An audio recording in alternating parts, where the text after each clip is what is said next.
Welcome to the quaint town where our story unfolds, a place where life moved at a slower pace.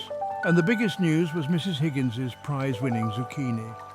Meet Bob. Bob, our protagonist, was a man of simple routines, finding solace in the ordinary. He had a favourite chair, a preferred mug for his morning coffee, and a pillow named Puff that he'd had since childhood. Unbeknownst to Bob, things were about to change drastically. Puff, the pillow, had been imbued with a life of its own, a mischievous spirit just waiting for the right moment to make itself known. One seemingly ordinary night, as Bob drifted off to sleep, a sound pierced the silence, a sound that would forever alter his life. Puff giggled.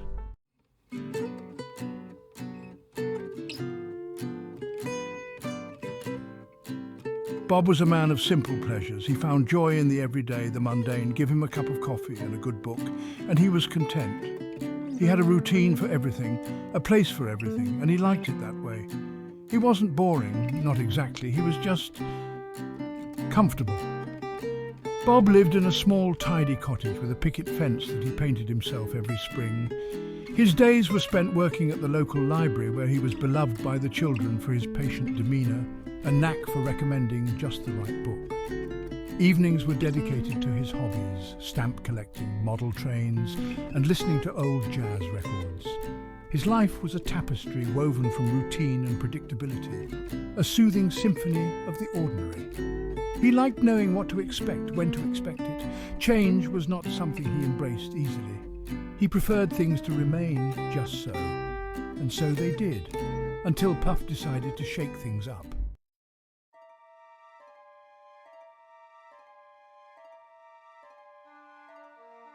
The story of Puff's awakening began long ago in the capable hands of old Mrs. Willowbrook, the town's seamstress.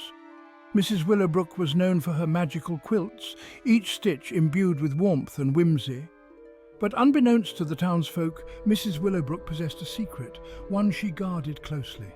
It was said that Mrs. Willowbrook had inherited an ancient book, a grimoire filled with spells and incantations passed down through generations of her family. It was from this book that she learned the secrets to imbuing ordinary objects with extraordinary abilities. She had used her powers sparingly, always careful not to disrupt the balance of things. But when young Bob's mother had commissioned a special pillow for her son, a pillow meant to ward off nightmares and ensure sweet dreams, Mrs. Willowbrook couldn't resist adding a touch of magic. With a twinkle in her eye and a whisper of ancient words, she breathed life into the fluffy white pillow, imbuing it with a personality as bright and playful as a sunbeam. And so, Puff was born, a prankster pillow destined to bring laughter and chaos into the life of the unsuspecting Bob. For years, Puff lay dormant, his magic slumbering, waiting for the right moment to awaken. He absorbed the sounds of Bob's life, the rhythm of his breathing, the murmur of his dreams.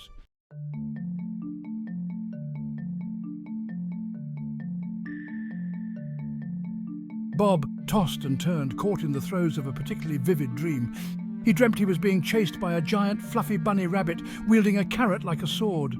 The bunny hopped closer, its fluffy tail bobbing menacingly.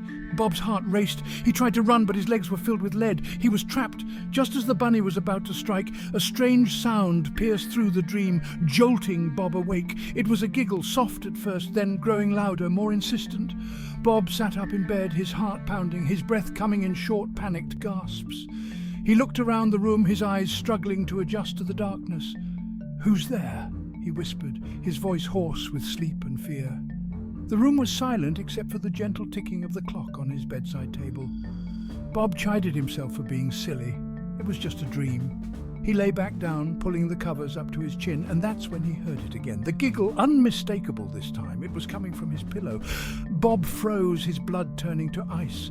He stared at the innocent-looking mound of feathers and cotton, his mind reeling. The pillow giggled once more, and Bob knew. He wasn't dreaming, his pillow was alive and it was laughing at him.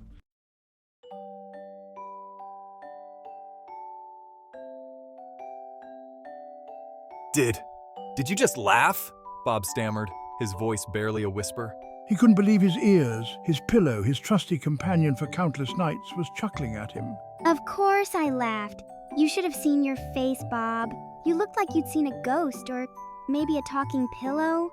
This isn't possible. Bob finally managed to choke out, his voice barely audible above the pounding of his own heart. Pillows don't talk, you're just a pillow. Narrator. Bob's mind whirled. This couldn't be happening. It was simply impossible. Pillows didn't talk. They just existed. They were soft, fluffy things meant to rest your head on, not to engage in witty banter with. Yet, here he was, facing the undeniable reality of a talking, laughing pillow. Puff, however, seemed unfazed by Bob's distress.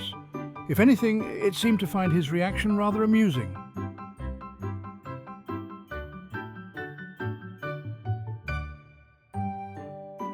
Oh, Bob, Puff sighed dramatically, his voice laced with exaggerated sympathy. Don't sell yourself short. You're so much more than just a guy who sleeps with a talking pillow. You're a guy who sleeps with a hilarious talking pillow. And trust me, the jokes are just getting started. Jokes? Bob squeaked, his voice rising in pitch. This isn't a joke, Puff. This is madness. Utter pillow-talking madness. He couldn't believe he was having this conversation. He was arguing with his pillow, for crying out loud. Oh, I love a good pun. And speaking of puns, Bob, why did the pillow cross the road? To get to the other tide. Get it? Tide? Like a tide of laughter? Puff erupted in a fresh wave of giggles, its mirth echoing through the quiet room. Oh, I love a good pun. And speaking of puns, Bob, why did the pillow cross the road? To get to the other tide? Get it? Tide? Like a tide of laughter? Bob groaned. He couldn't help but crack a smile at Puff's terrible joke, even as a part of him wanted to crawl under the covers and pretend this was all a bizarre, sleep-deprived hallucination. This was going to be a long night.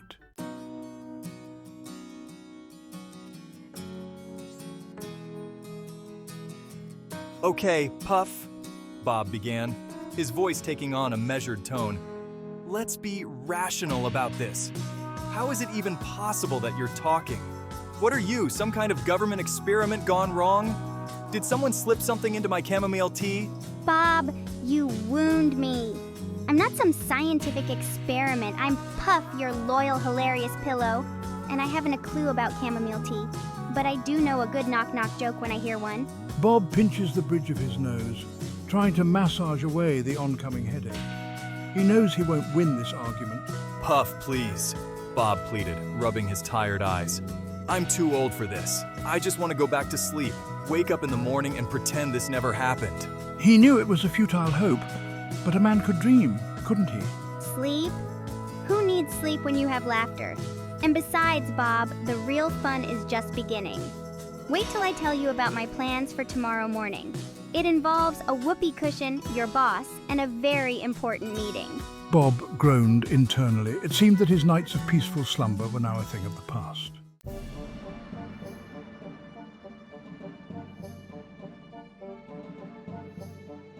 Should I wake Dave and tell him about Puff? He'd probably think I've lost it. A talking pillow, Bob? Really? That's the best you could come up with at this hour. No, I can't tell Dave. I can't risk the ridicule. So, about that whoopee cushion, Bob, I was thinking we could... Bob sighed. It seemed his life was no longer his own, now at the mercy of a mischievous, joke-loving pillow.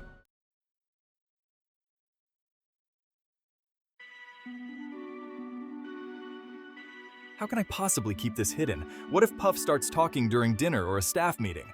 Bob imagined the headlines. Local librarian claims pillow is stand-up comedian. Has the stress of Dewey Decimal gone too far? I need a plan. A way to manage Puff's voice without turning my life into a circus act. Hey, what's with the long face, Bob? You're starting to sound like you're on the verge of a punchline yourself. Bob chuckled. Leave it to Puff to lighten the mood even when he was the source of the stress.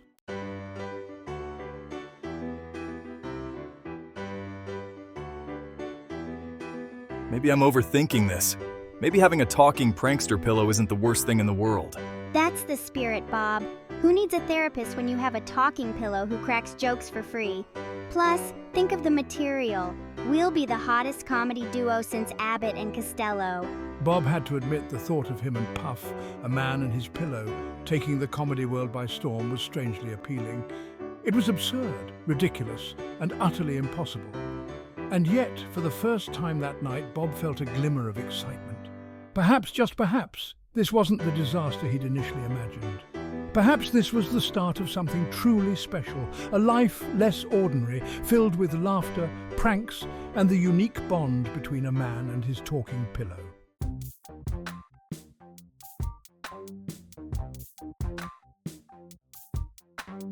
Morning, sleepyhead. Hope you're ready for some breakfast shenanigans. Bob awoke to the sound of Puff humming a jaunty tune, a sharp contrast to the usual chirping of birds that greeted his mornings. He should have known better than to think he could just ignore the talking pillow in his life. Bob, still groggy, stumbled towards the kitchen, completely unaware of the whoopee cushion strategically placed on his chair. Oh, Bob, you should see your face. You look like you just sat on a, well, you know. He sat down with a weary sigh, only to be startled upright by the unmistakable sound of a whoopee cushion. Milk sprayed from his nose, coating his cereal in a fine mist. He glared at Puff, who was now perched precariously on the countertop, convulsing with laughter. Despite his best efforts to maintain a grumpy facade, Bob couldn't help but crack a smile. This was going to be an interesting day.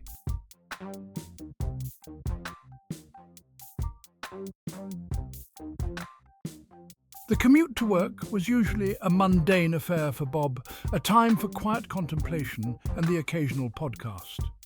But with Puff tucked snugly in his backpack, the journey transformed into an experience that could only be described as organized chaos. Left, no, your other left. Puff's muffled voice emanated from the depths of the backpack, sending Bob veering wildly across the sidewalk. Pedestrians jumped out of the way, shaking their heads and muttering about reckless cyclists. Look, Bob Pigeons, let's give them a fright. At one point, Puff, overcome by a sudden urge to interact with the local wildlife, shouted. Bob, caught off guard, swerved again, narrowly avoiding a collision with a startled elderly woman walking her poodle. What? I just wanted to make your commute a little more, eventful. By the time they reached the library, Bob was drenched in sweat, his hair a mess, his clothes askew. He glared accusingly at Puff, who merely shrugged innocently from within the confines of the backpack.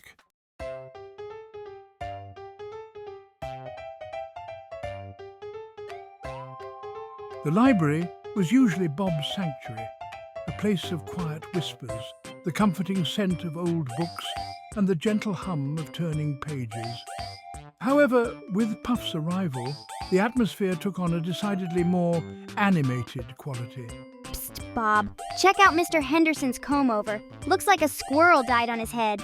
Bob, attempting to discreetly retrieve a stapler, slammed his locker door shut, stifling a laugh. During story time, Puff's mischievous streak reached new heights. As Bob sat cross-legged, surrounded by wide-eyed children, his voice faltered. He cleared his throat, but the words wouldn't come out.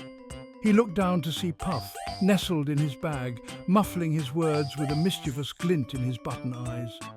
The children, far from being scared, erupted into giggles. Bob, realizing he was fighting a losing battle, decided to embrace the chaos. He incorporated Puff's muffled interjections into the story, turning it into an interactive comedy routine. By the end, the children were rolling on the floor, clutching their sides with laughter.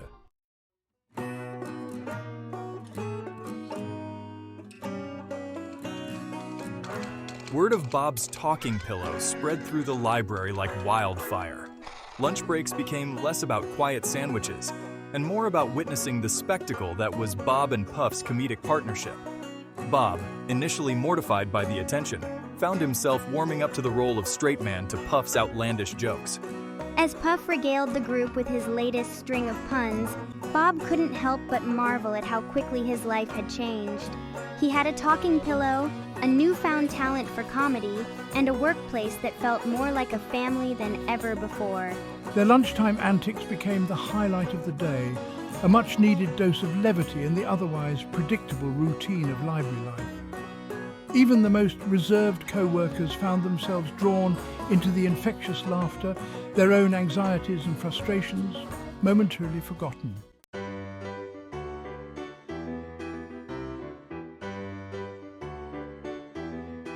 I say we give old Bigglesworth a birthday surprise he'll never forget, Puff declared, brandishing a tube of glitter glue and a pair of googly eyes he'd pilfered from the children's craft supplies. Bob, though initially hesitant, found himself drawn in by Puff's infectious enthusiasm. Well, he chuckled, adjusting his glasses. This is certainly different. The next morning, Mr. Bigglesworth arrived at his office to find it transformed. Streamers hung from every surface, balloons bobbed merrily on the ceiling, and a chorus of kazoos erupted as he opened the door. But the piece de resistance was undoubtedly his portrait, which had been adorned with a bright pink feather boa, a party hat, and of course a pair of oversized, googly eyes. The library staff held their breath, waiting for Mr. Bigglesworth's thunderous roar. Instead, to their utter astonishment, a slow smile spread across his face.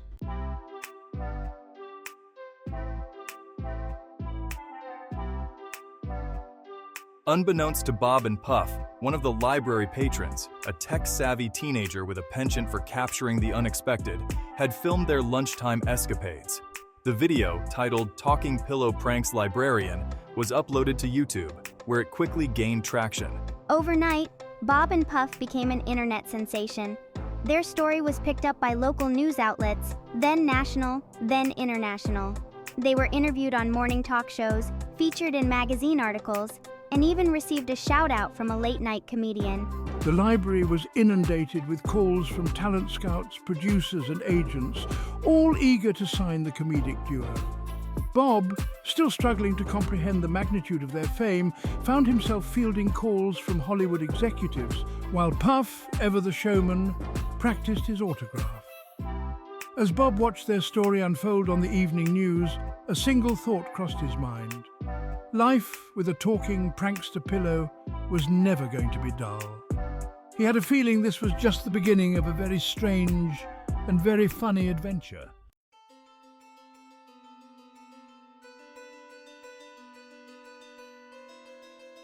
Maybe I'm not cut out for this.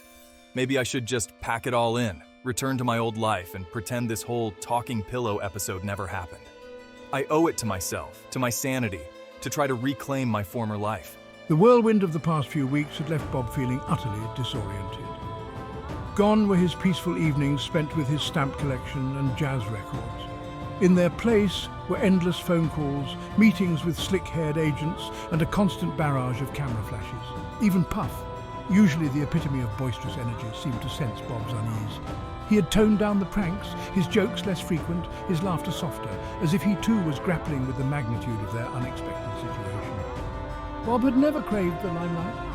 He was content with his simple life, his quiet routines, his predictable days. The thought of performing in front of strangers, of becoming a personality, filled him with a creeping sense of dread.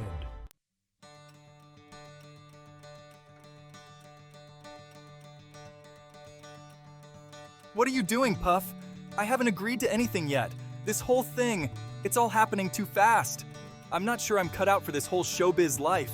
Bob, what are you doing? Don't you dare even think about giving up now. We're just getting started. Of course you are. You're funny, Bob. You make people laugh. And we do it together. Don't you see, Bob? This is bigger than just us. We have a chance to spread some joy, some laughter in a world that desperately needs it.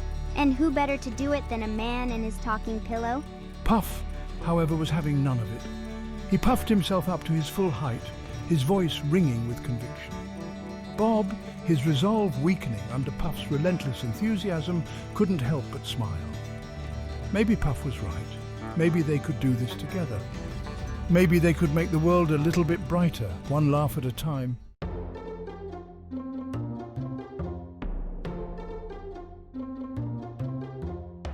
Word of Bob and Puff's newfound fame had spread through their quaint town like wildfire in a windstorm.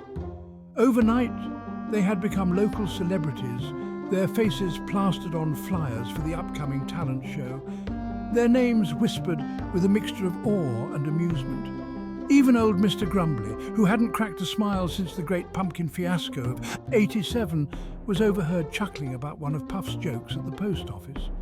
The town was buzzing with a level of excitement not seen since the annual pie-eating contest. The library, once a haven of hushed whispers, was now inundated with well-wishers, curious onlookers, and a surprising number of aspiring ventriloquists hoping to discover the secret to Puff's vocal abilities. Bob, initially overwhelmed by the attention, found himself warming to the genuine affection of his community. Their support, their encouragement, gave him the strength to face the daunting prospect of their upcoming performance.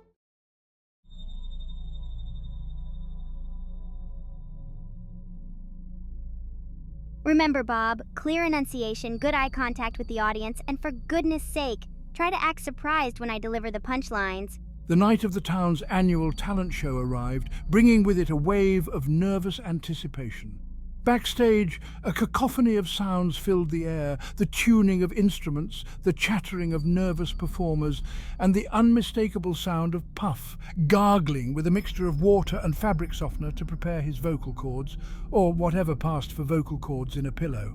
And now, for something truly unique, give it up for Bob and his talking pillow, Puff. The spotlight hit Bob, momentarily blinding him. He stumbled slightly, his heart threatening to beat out of his chest. He could see rows of faces staring back at him, their expressions a mixture of curiosity and amusement.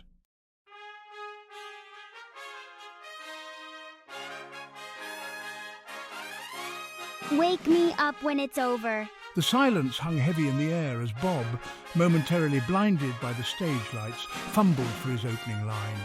He could feel the weight of hundreds of eyes upon him, their expectations a tangible presence in the hushed auditorium. But then, Puff, sensing Bob's unease, leans into the microphone and lets out a loud, exaggerated snore, followed by a perfectly timed "wake me up when it's over." A wave of laughter rippled through the audience, breaking the tension. Bob, his confidence bolstered by the unexpected levity, launched into their routine. He told self-deprecating jokes about his mundane life, his fear of squirrels, and his uncanny ability to attract lint. Puff, with impeccable comedic timing, interjected with witty asides, puns that made even the most stoic audience members groan with amusement, and a healthy dose of slapstick humour, often involving strategically placed whoopee cushions and disappearing handkerchiefs. By the time their act concluded, the entire auditorium was in stitches, people wiping tears of laughter from their eyes, their applause echoing through the hall long after the curtain had closed. Bob and Puff, exhausted but exhilarated, stood backstage, their hearts pounding in unison. They had done it. They had conquered their first gig.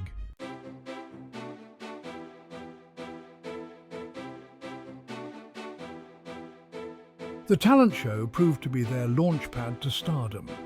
The video of their performance went viral, garnering millions of views online and attracting the attention of talent scouts from across the country. Suddenly, Bob and Puff found themselves whisked away to a world of red carpets, late-night talk shows and whirlwind press tours. They charmed audiences on national television, their small-town charm a refreshing change from the usual polished routines of seasoned comedians. Their comedy tour sold out in every city, their faces plastered on billboards and magazine covers. There was even talk of a movie deal, a heartwarming comedy about a man and his talking pillow who taught the world to laugh again. Despite their meteoric rise to fame, Bob and Puff remained grounded, never forgetting their roots, their values, and the simple joy of bringing laughter to others.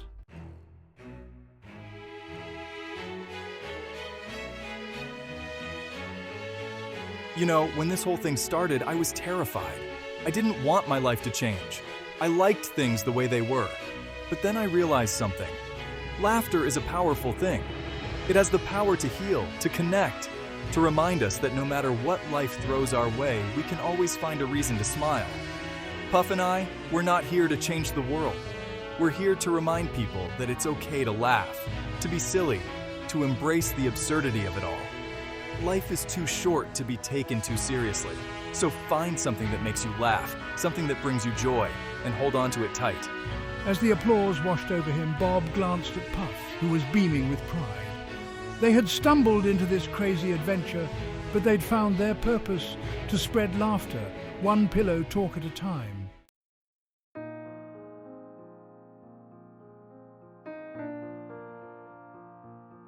Let's just say some pillows have a way of speaking to your heart. Years passed, and Bob and Puff's fame eventually faded, replaced by the next wave of internet sensations. But in their quaint town, their story became legend, a tale whispered around campfires and shared with wide-eyed children. The library, once a quiet haven for bookworms, now boasted a dedicated Bob and Puff corner filled with memorabilia from their adventures. Autographed photos, newspaper clippings, and even a life-sized replica of Puff perched atop a stack of their favorite joke books. Bob, his hair now streaked with silver, would often sit on a bench in the town square, sharing stories of their adventures with anyone who'd listen. He had learned that life was full of surprises, and sometimes the most unexpected journeys led to the most extraordinary destinations. And Puff, well, he was still by Bob's side, of course, his laughter a little quieter now, his pranks a little gentler, but his spirit as mischievous as ever. After all, some friendships, like some jokes, never get old. They just become classics.